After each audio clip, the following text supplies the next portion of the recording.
Hello guys, welcome once again. In this video I will show you how to make a chat application with the help of your C# Windows Form application. So for demonstration I have made this chat application which two clients can use.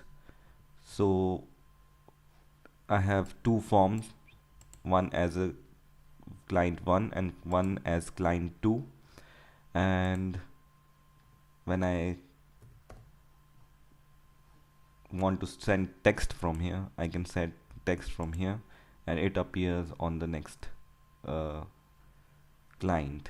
So right here also, and now it appears on the client 1. So by using this application, two client can talk to each other in a network. If they are connected to the network, then they can chat each other. So let's see how I made this chat application. First of all, I created a new project, and which is a Windows Form application, and I name it as chat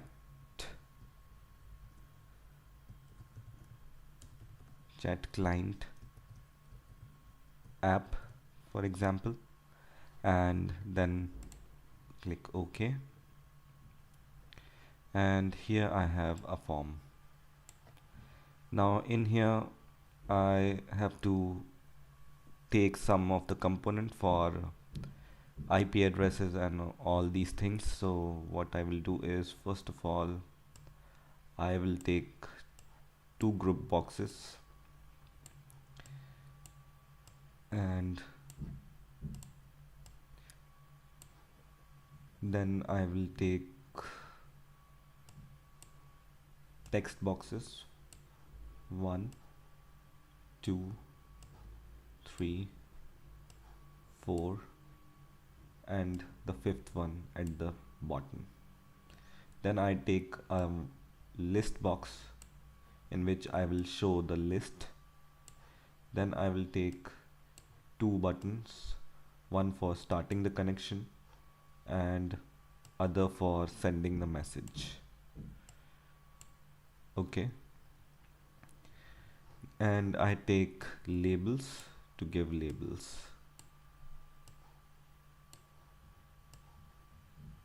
So I have 4 labels.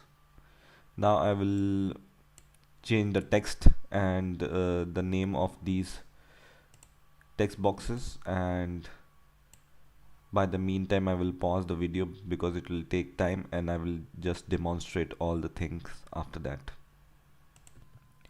So I renamed all of my labels and text boxes and buttons also.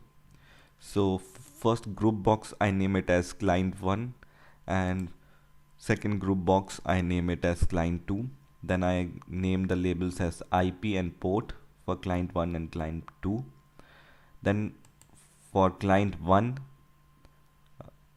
text box for IP, I name it as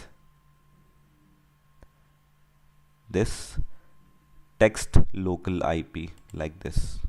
Okay, and for the port for client 1, this is a port, so I name it as text local port. In the same way, for the client 2 IP text box, I name it as text friends IP, and the port for client 2 text box name is text friends port. Now the list box, which will contain our message, its name is list message. Okay, and the text box in which we will type and send our message, its name is text message. Okay, and I just change the caption of these buttons. One, this is for start and this is for sending the message. So now my form looks like this. So just change these text box names and message box names according to your convenience. Now we will go to the code section of this form. So first of all, at the top of your program, you need to import some namespaces, which are these.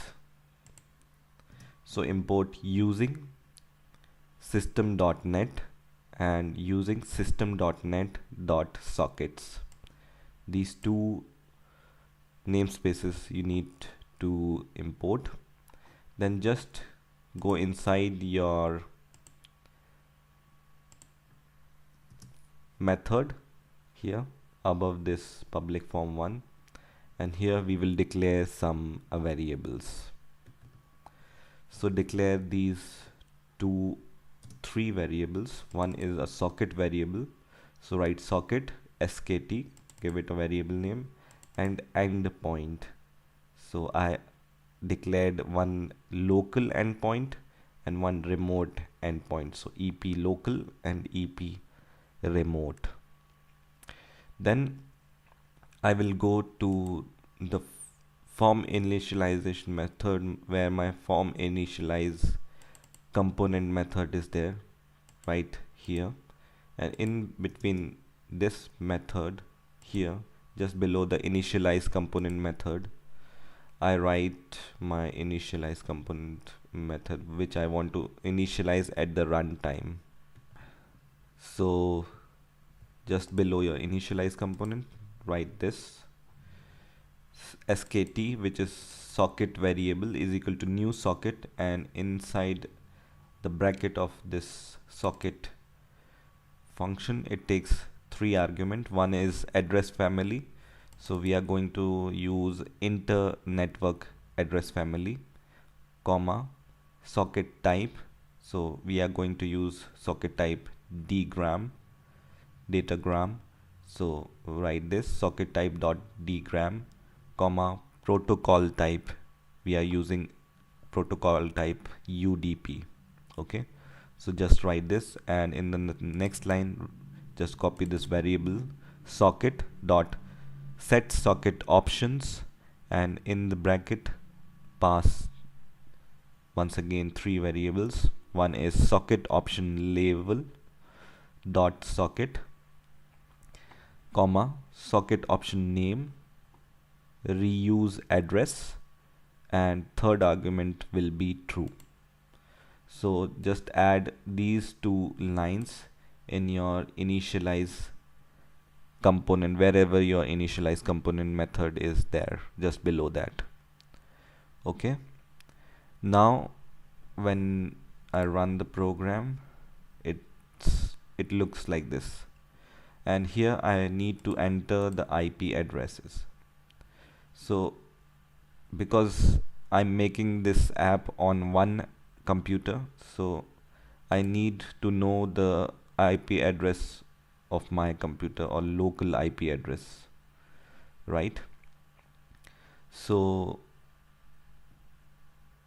instead of typing something like 192 dot something, it's better to know the IP address by some program, so you don't need to go to the start command and you need to type something to know your IP address. So now I will make a method which will directly return IP addresses to these text boxes, so you don't need to worry about the IP addresses which are local IP addresses. So just below your form public form method here, I will make a method, new method. So name this method as this private string. So this method will return string, and the name of this method is get local IP. Okay, which will return string. So string it will return IP address, local IP address, in the form of string, which we can set in the text boxes, right?